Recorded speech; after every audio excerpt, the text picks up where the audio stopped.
Presiden Joko Widodo bersama Ibu Negara Iriana menerima kunjungan kenegaraan Presiden Ukraina Petro Poroshenko bersama istri di Istana Merdeka pada hari Jumat tanggal 5 Agustus tahun 2016 ini. Keduanya melakukan pertemuan bilateral didampingi beberapa menteri dari masing-masing negara. Hasil pertemuan menyepakati 4 perjanjian kerjasama nota kesepahaman. Pertama adalah untuk visa exemption, jadi bebas visa untuk pemegang paspor diplomatik dan paspor dinas. Yang kedua adalah mengenai masalah pelatihan diplomatik. Jadi diplomat-diplomat kita akan secara bertukar, itu akan dididik di masing-masing diplomatic training center. Di bidang pertanian ini, bidang kerjasama yang termuat di dalam MOU, antara lain mengenai research dan teknologi pertanian. Nah, di MOU yang keempat adalah MOU kerjasama di bidang pertahanan, dan di dalam MOU itu tercakup beberapa bidang kerjasama, antara lain tentunya biasanya exchange kunjungan dan sebagainya. Tentunya di kunjungan itu ada pertemuan-pertemuan. Yang kedua adalah kerjasama di bidang industri, pertahanan, dan logistik. Dan yang ketiga adalah pertukaran informasi di bidang pertahanan dan kemiliteran. Selain itu, Poroshenko mengunjungi gedung DPR RI. Dalam kunjungannya ke DPR, Presiden Ukraina dan Ketua DPR RI Ade Komarudin membicarakan beberapa poin, di antaranya dukungan penuh DPR RI terhadap Ukraina yang kini sedang berkonflik dengan Rusia. DPR mendukung kebijakan pemerintah yang selalu menopang perjuangan pemerintah dan rakyat Ukraina untuk menjaga kedaulatan dan teritorialnya. Keduanya juga membicarakan soal kerjasama di bidang alutsista. Ade Komarudin berharap setelah dilakukannya pertemuan tersebut, TNI dapat bekerja sama dengan pemerintah Ukraina dalam pembelian alutsista. Hal lain yang diperbincangkan di gedung DPR adalah kerjasama dalam food security dan sumber daya mineral, mengingat Ukraina memiliki lahan pangan yang cukup luas serta sumber daya mineral yang potensial. Hello, hi. Nice to meet you. Thank you so much for giving me the opportunity. A lot about you. Oh, good things, I hope. Absolutely. Okay, well, this is my crew. Welcome. Thank you. Again, welcome to Bali.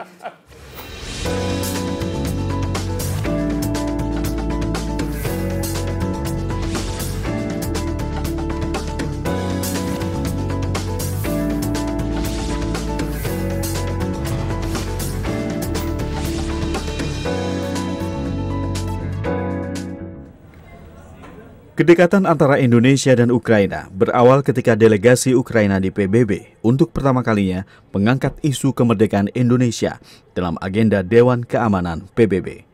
Hubungan kedua negara selanjutnya berkembang dalam semangat saling menghargai dan bekerja sama.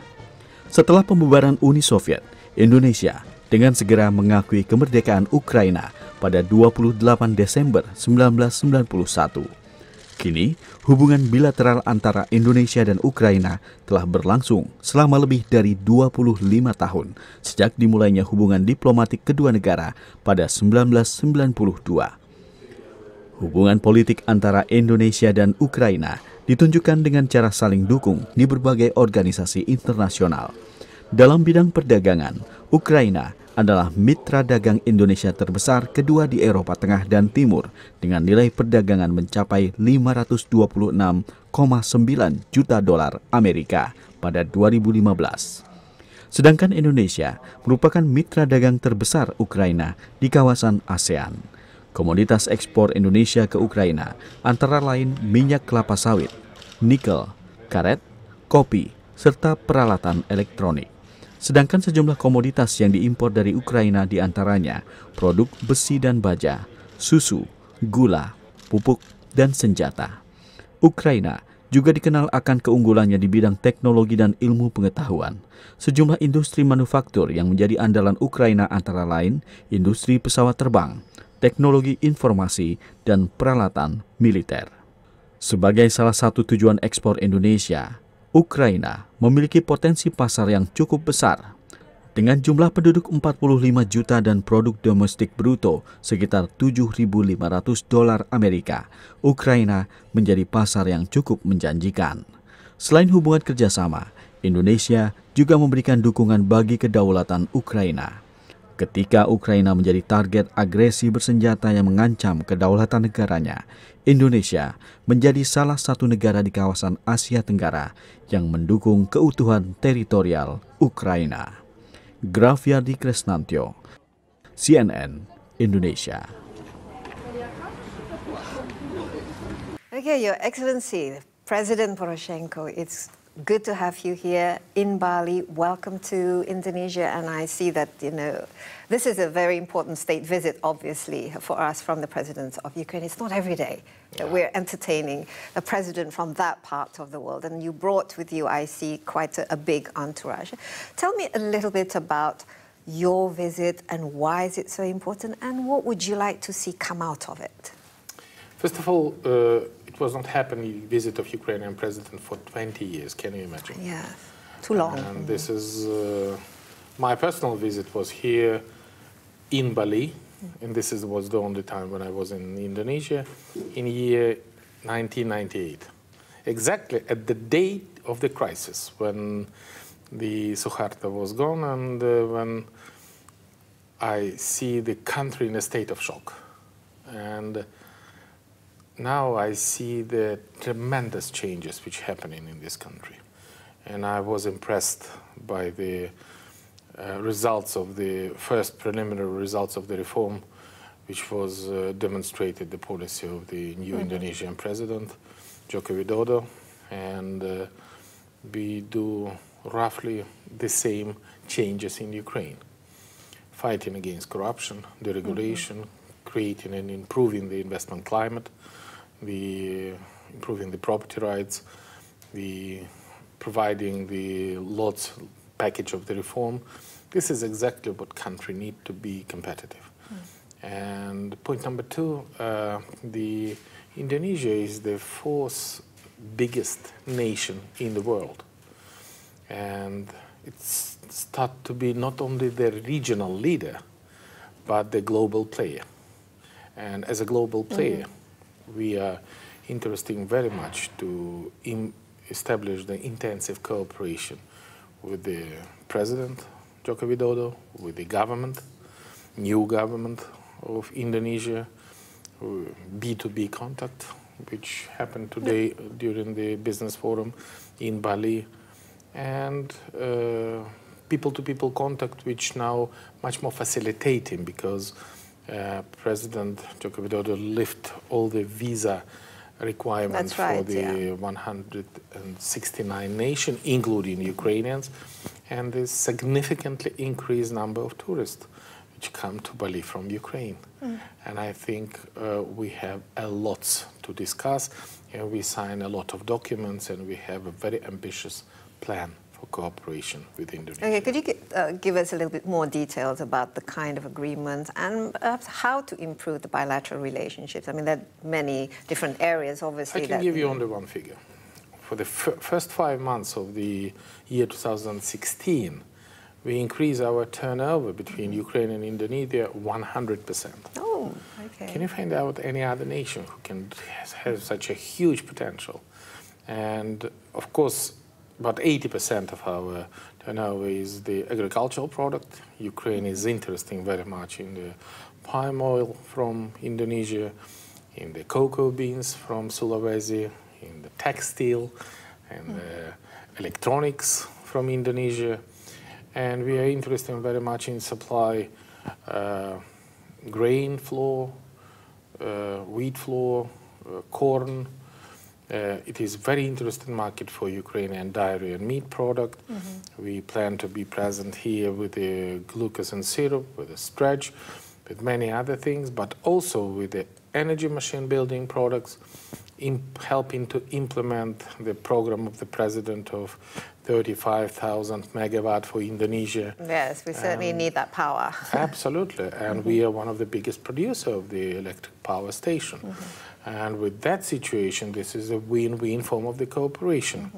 And as a global leader, Indonesia need to effective cooperation in the security and defense sector. And we signed up the agreement about the cooperation with the security and defense sector. And I think that the exchange of the technology, the helping to improve the security in the Indonesian armed forces, this would be very interesting. The arms is something that Ukraine is good at. We supply armed personal carrier, we can make a repair for the engine for the Indonesian Air Forces, and different other things which can, radio electronic warfare, and many, many other things. And very promising is the form of cooperation in a space industry. Ukraine is one of the leaders in the space technology. It is very important, our cooperation in aviation. We are among the few nations who produce and have a full cycle of the aircraft. And the based price and efficiency, we have one of the most promising products, which is now very effectively sold on the market of Middle Asia, Middle East, Azerbaijan, Saudi, and we would be happy to present here. And finishing with some humanitarian question. For example, I proposed to the president that Ukrainian planes Antonov 32P can participate in a fighting against forest fire in Indonesia.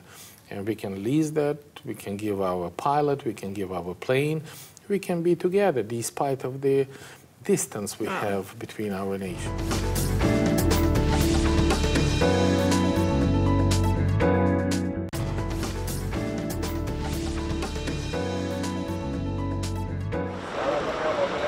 Presiden Ukraina Petro Poroshenko menghadiri Forum Bisnis Ukraina dan Indonesia yang digelar pada Minggu 7 Agustus 2016 di Nusa Dua, Bali. Forum bisnis ini diselenggarakan oleh Kementerian Luar Negeri Ukraina dan Kementerian Ekonomi Pembangunan dan Perdagangan Ukraina. Forum bisnis ini mempertemukan pelaku bisnis dari Ukraina dengan pelaku bisnis Indonesia yang tergabung dalam Kamar Dagang dan Industri Indonesia atau KADIN. Pelaku usaha dari kedua negara akan menjajaki bisnis dan perdagangan yang bisa dikembangkan. Indonesia selama ini mengimpor olahan gandum, serta olahan telur dari Ukraina. Sementara ekspor Indonesia ke Ukraina diantaranya adalah barang elektronik. Nilai perdagangan dengan Ukraina menempati posisi kedua setelah Rusia untuk wilayah Eropa Tengah dan Timur. Indonesia juga akan mempromosikan Bali dalam kerjasama usaha pariwisata kedua negara. Ya, dengan 45 juta penduduk dan juga sektor pertanian yang sangat maju, ya, mereka top 3 di dunia untuk produksi dan ekspor gandum misalnya. Ya, jadi kita impor banyak sekali gandum dari Ukraina dan trennya semakin meningkat. Ukraina juga tahun ini sudah punya perjanjian perdagangan bebas dengan Uni Eropa, jadi mereka sudah juga bisa menjadi semacam jalur untuk mengakses kepada pasar Uni Eropa. Ya kan, sambil kita menunggu sampai Indonesia sendiri juga punya perjanjian perdagangan dengan Uni Eropa, ya kan, dalam 2 tahun lagi dari sekarang kira-kira. Sebelumnya pada Sabtu 6 Agustus 2016, Presiden Ukraina Petro Poroshenko mengunjungi Keraton Yogyakarta. Dalam kunjungan kenegaraan pertama kalinya di Keraton Yogyakarta ini, Poroshenko bertemu dengan Raja sekaligus Gubernur Daerah Istimewa Yogyakarta. Poroshenko bersama istri dan sejumlah pejabat Ukraina langsung menuju bagian belakang Bangsal Kencono yang dikenal dengan Tratak Proboyekso.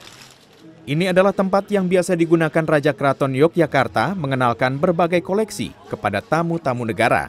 Puas dengan koleksi keraton, Presiden Poroshenko kemudian menuju Gedung Jene, tempat tamu negara memaparkan tujuan kedatangannya kepada Sultan. Hanya berlangsung sekitar 30 menit, Presiden Poroshenko kemudian mengakhiri kunjungannya. Hanya dialog antar keluarga aja. Tadi kan menteri semua semua rombongan kan ada di Masal Manis. Yang masuk hanya Bapak Presiden, Ibu, sama putra-putrinya. Saya juga hanya dialog keluarga aja, nggak ada pembicaraan lain. Selain menemui Sultan, Presiden Poroshenko juga mengunjungi Candi Prambanan dan Candi Borobudur. Grafiardi Kresnantio, CNN Indonesia. Sounds like a lot of things, but any particular target in terms of the timeline and also the amount of, you know, the economic trade or the figures that we can... We agreed that at the beginning of year 2017, we will have a joint commission for the economic and technical cooperation. And we have a full agenda, what necessary to be done within these 5-6 months, what draft documents should be prepared, and what is the main purpose. What I think that Ukraine, which has from the 1st of January 2016 deep and comprehensive free trade agreement with the European Union, and me as one of the authors of this agreement, I can confirm you that this is one of the most ambitious agreements with the European Union in a free trade. When is that going to be implemented? It's already in force, and we want to propose Indonesia that Ukraine can be a platform for the Indonesian investors and Indonesian products to one of the biggest market in the world, market of the European Union. And Ukraine having a cheap and very qualified labor, have a very effective logistic position. We can deliver not in 40 days like from Indonesia, but in 40 hours the products to European Union. That can be a unique advantage of our cooperation, the same way like Indonesia can be the platform for penetrating for Ukrainian investors and for Ukrainian products to the market of ASEAN, one of the biggest markets in the world. And this is the win-win situation. Now, the thing is, I mean, not many Indonesians, for example, know very much about Ukraine, and perhaps vice versa. But how do you feel about the feedback from the private sector? I mean, how are they interested? Are they enthusiastic? And what kind of feedback have you been getting? Because at the end of the day, it's all about implementation, right? I mean, we can sign a lot of MOUs, but the implementation... 100% the turnover, this is the figures who is self-explanatory. And today we have here the business forum, and I was impressed the number of the Indonesian companies who participated and registered in this business forum. And we agreed with the president that his visit to Ukraine also will be accompanied by the biggest Indonesian business delegation. And take into account that we make a significant reform, deregulation, creating a new court system, effective results in fighting against corruption, and many, many others. We really think that it would be now a right time and a right place for the Indonesian businesses to be in Ukraine. And we're simply promoting that. And on contrary, we agreed to prepare the special agreement in a cooperation in the sphere of tourism, because Bali is should be very popular touristic destination for Ukrainian tourists. And if here 2014 we have 1,500 of Ukrainian tourists in Bali, in a year 2015 it is already 3,000, and we expecting 5,000 a year 2016. Good dynamic, isn't it? Yes, and especially with just the visa on arrival. Absolutely. And with that situation, I think it is absolutely impossible not to have a visit for 20 years. The country shouldn't, in that situation, would not be competitive. The cooperation would not be effective. And the most important thing, we agreed with the president that we analyze the possibility for launching the process for negotiation for the free trade agreement between Ukraine and Indonesia to remove any duties. And this is the best way how we can fight the crisis. And with that situation, I think that is an absolutely right step.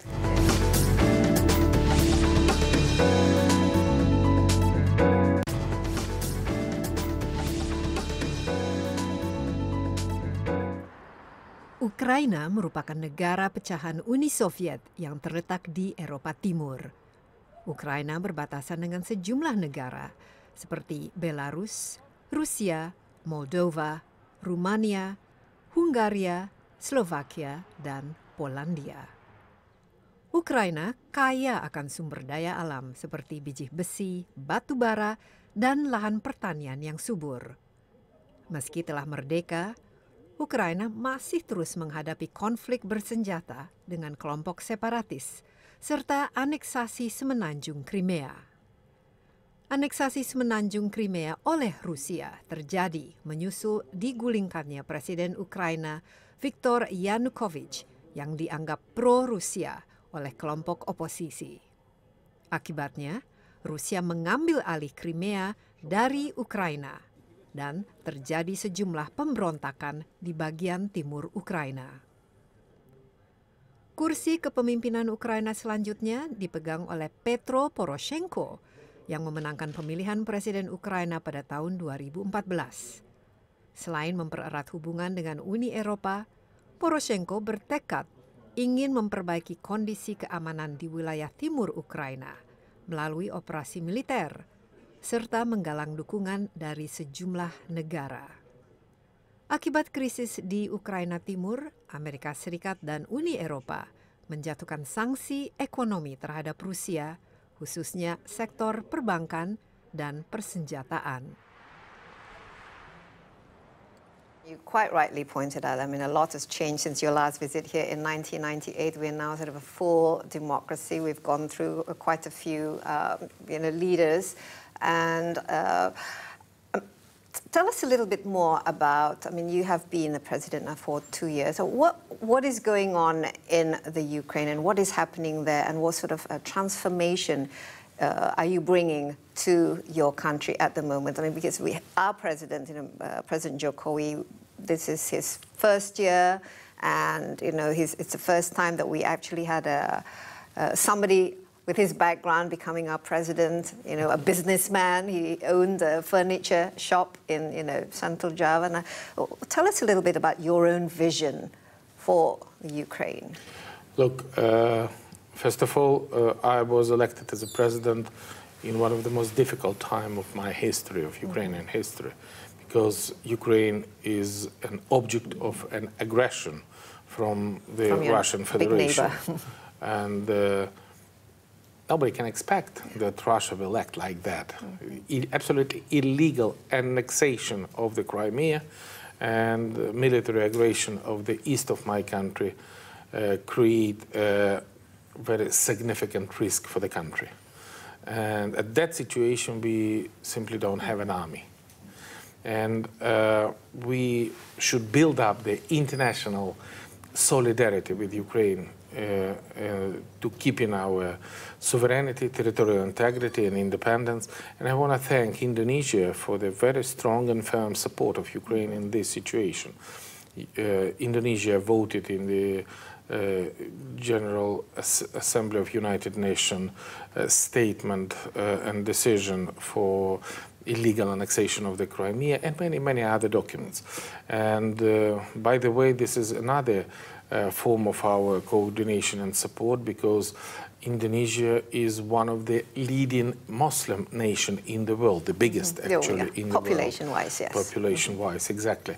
And with that situation, the Russian pressure and Russian torture over the Crimean Tatar, the biggest Muslim population in Crimea, is absolutely unacceptable. And the form of support of Indonesia, of Ukraine in that very sensitive point is vitally important for us.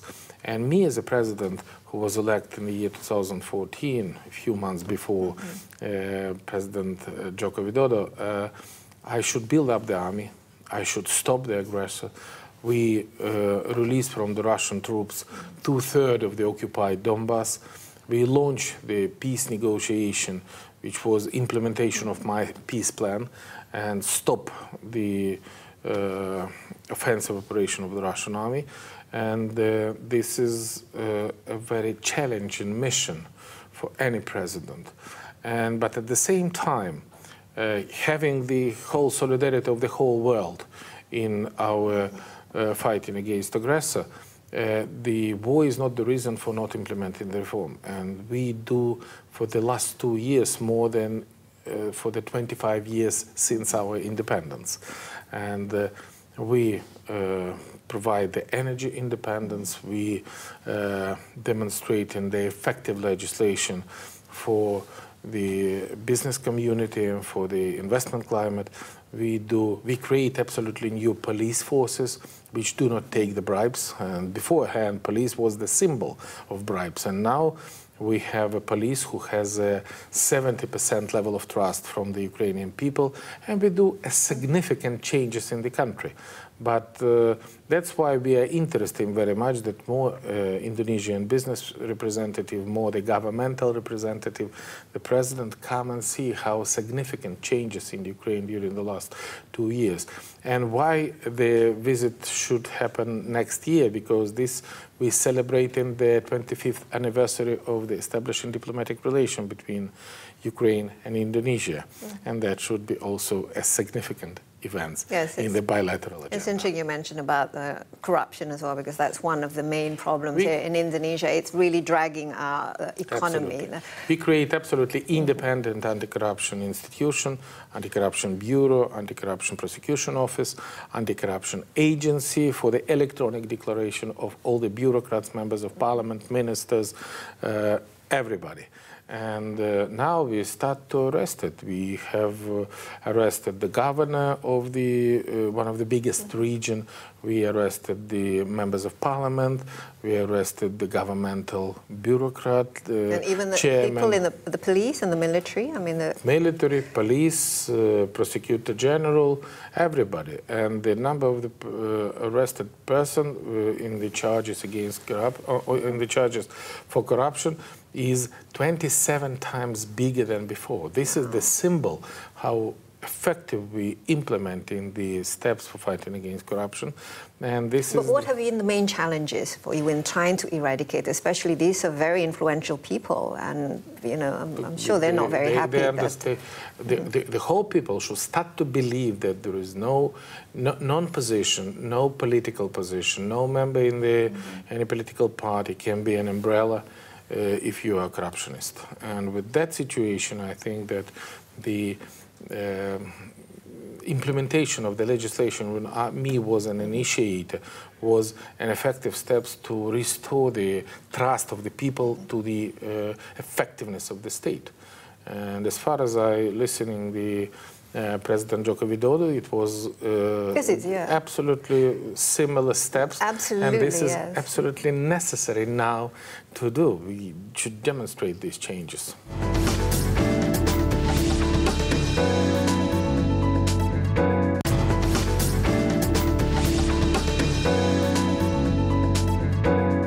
Yes, and like I said, this is one of our challenges. But tell me, how is the Ukraine at the moment in terms of stability and also economic situation? Are you, meeting all your growth you and can development imagine plans? that during the war, it is very difficult to keep the economic stability. But we now we have 2 quarters of year 2016 economic growth during the time of war.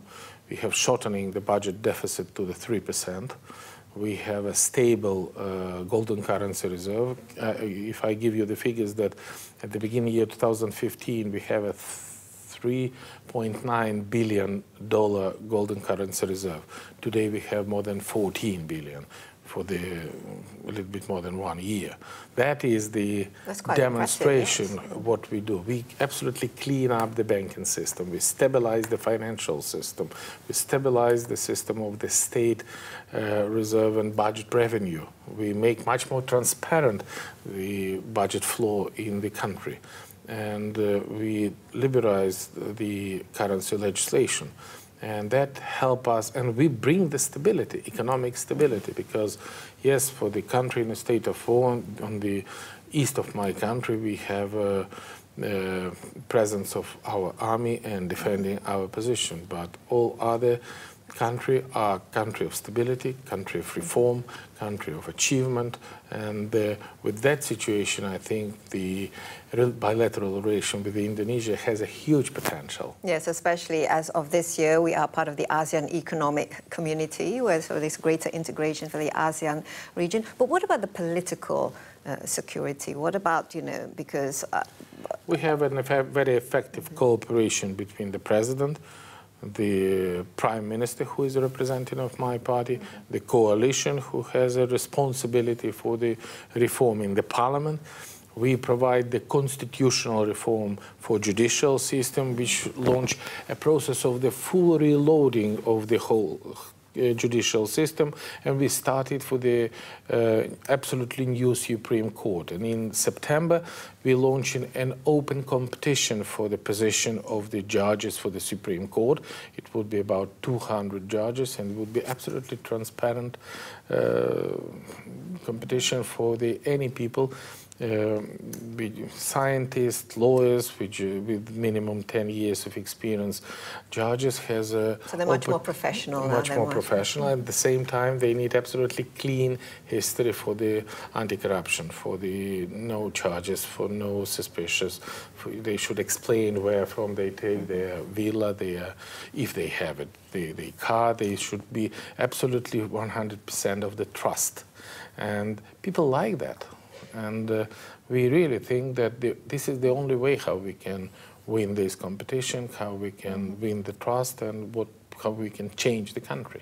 Yeah, but on the other hand, how do you see Ukraine's position? I mean, we've seen how the world is now changing in terms of this geopolitical situation, and we see what's happening in the Middle East and what's happening in Europe, the European Union now. How is Ukraine's efforts in trying to integrate itself more fully with Europe, with the European Union, and also, in terms of the security as a whole, like under the umbrella of NATO, for example? Is this something that you're looking forward to being part of? This is not only the integration in the European Union.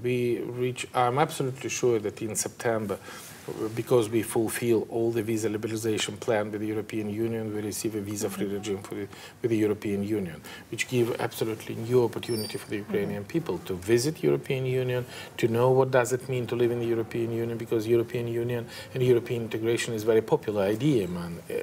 So it is popular? Yeah, absolutely. It's not like what we see in the UK, for example? No. We have more than 70% of the Ukrainian people support that. We create and approved by the National Security and Defense Council the Strategic Defense Bulletin, which is the roadmap for the reform, for the implementation of the Ukrainian security and defense standard to the standard of NATO. And we significantly rising up the defensive capability of the Ukrainian army. And we go from the Soviet-style army, who is absolutely inefficient. And as I told you, when I became the president, we don't have an army.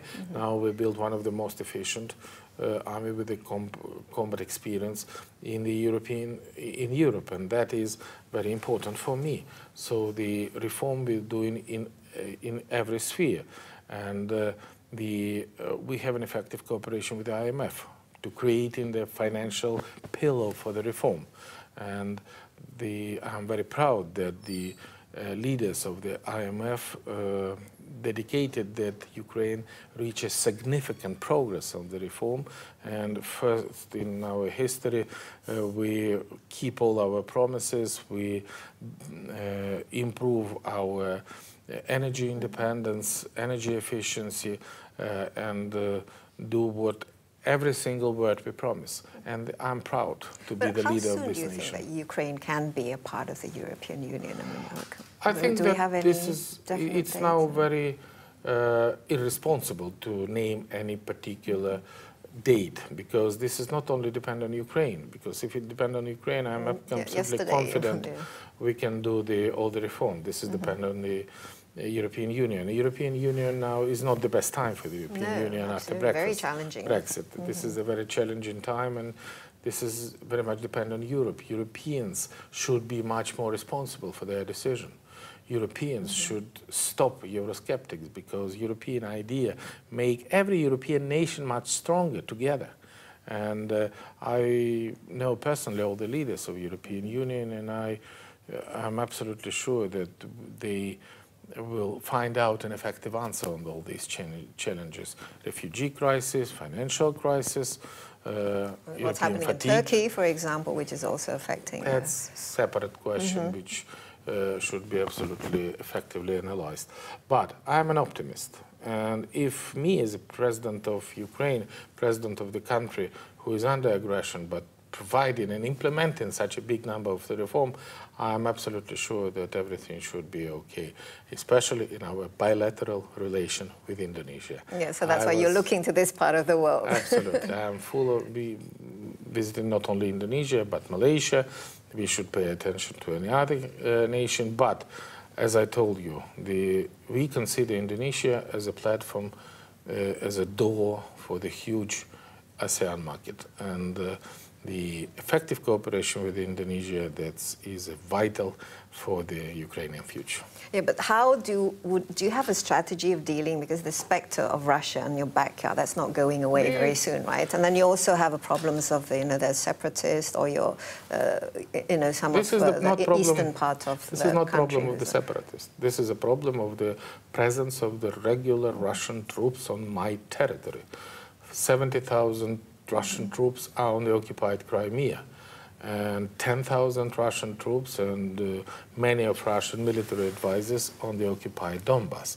And I promise you, immediately when Russia take off their troops, we will have absolutely controlled and positive situation. And you're quite confident the military under you can actually... Absolutely, and what we need for that? I propose, immediately upon election of the president, I propose the Minsk agreement, my peace plan.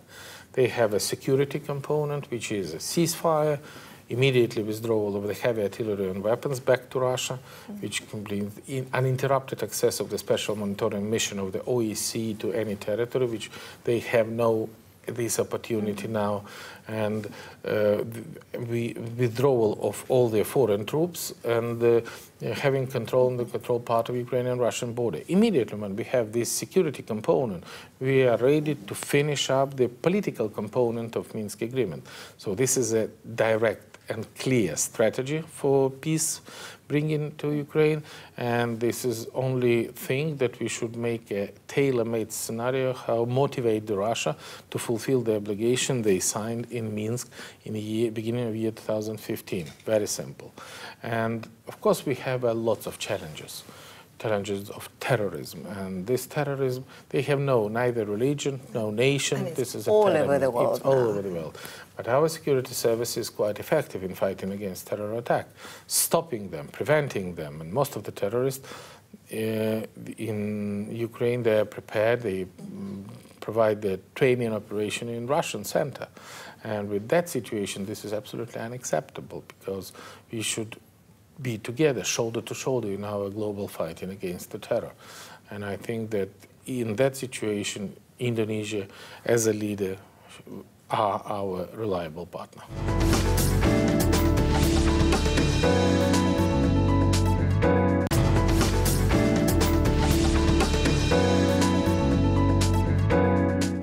Okay, just very quickly, President, I'm curious, because I see that you're doing a lot to transform the country, to do reform, and also to stand up to Russia, and also to fix your economy and stability. I mean, what has been the most difficult challenge for the last 2 years, and what kind of issues still keep you up at night, especially this? Russia, and I think that the most important thing is to bring peace to my country, to stop the war, to withdraw Russian troops from my territory. And now I can only imagine how significant, how bigger can be the change in the country, the results, if we will not have the war. We should now spend 5% of our GDP on the security and defense sector. 3% of GDP in this very difficult time we're spending on the armed forces. And this is a very heavy price we should pay for our independence, sovereignty, but this price should be paid, because under this condition, the Ukrainian nation have a second born, have a second life, and I'm proud. And you feel that you're getting the support? You're still getting a parliamentary support? We have a parliamentary support. We have support inside the country, and we have some support outside the country. And I'm proud to be the leader of this nation, who, under these circumstances, demonstrate the best quality. Yeah, very challenging world, very challenging times we live in, and it's a lot of things going on, including the the US presidential election coming up soon. I mean, any thoughts of that, and also just any thoughts about Brexit and also what's happening in the rising sentiment of we see it in the European countries, you know, the extreme right, and then we also see it in the. I'm proud that David Cameron is my friend, and he is a leader of the British nation, playing a very important role in supporting Ukraine in this very difficult time. But I have already speak with the new Prime Minister and of Great Britain, and I think that we should respect the challenge of the choice of the British people. For the American election, I think that I'm absolutely sure that the American people will make a responsible step. Let's hope. We're all hoping. And I have no doubt that in November the new leader will demonstrate an effective cooperation with the Ukrainian people and Ukraine as a state. Okay, and I hope this time you have more chance to see more of Indonesia. Yeah, you know, other than Bali. You know, we have a lot more other than that. You also went to Jogja, right? And, yeah, we have a meeting yesterday with the Sultan, His Majesty, and I was impressed by the beautiful this temple, which I cannot imagine that can be done in such a situation. So Indonesia, this is one more evidence that Indonesia has a huge touristic potential and a very interesting country. And what will you tell the compatriots about Indonesia? What words would you use I doubt to describe? that we have too much knowledge before the visit, and this was just a specialist. But we do a lot for increasing the cooperation between that. For example, we renew the process and the program for exchange the students, because that should be a representative of the students who learn in Indonesian university, not only Indonesian language, but also the Indonesian history, the Indonesian culture, and can bring more information about Indonesia, and that's make a country closer, make a people closer, and that is also one of the main purpose of my visit. And I have no doubt that immediately after the visit, we launch several new programs which bring practical results to improve the cooperation between our nations. Okay, well, Mr. President, thank you so much. I hope you had a chance to taste some of the Indonesian food, because our cuisine is quite well known. And also we agreed also to open an Indonesian restaurant in Kiev. That would be that would be also okay. Very good This idea. is on the record. You know, next time I go to Kiev, I would like to see an Indonesian restaurant there. Absolutely, we have a meeting with you in Indonesian restaurant. That would be a good idea. Okay, well, good luck, and I hope you get everything you desire from your visit. And the keys at the end of the day is implementation, right? Thank you. You know. Thank you. Thank you That's so a pleasure much, for me. Mr. President.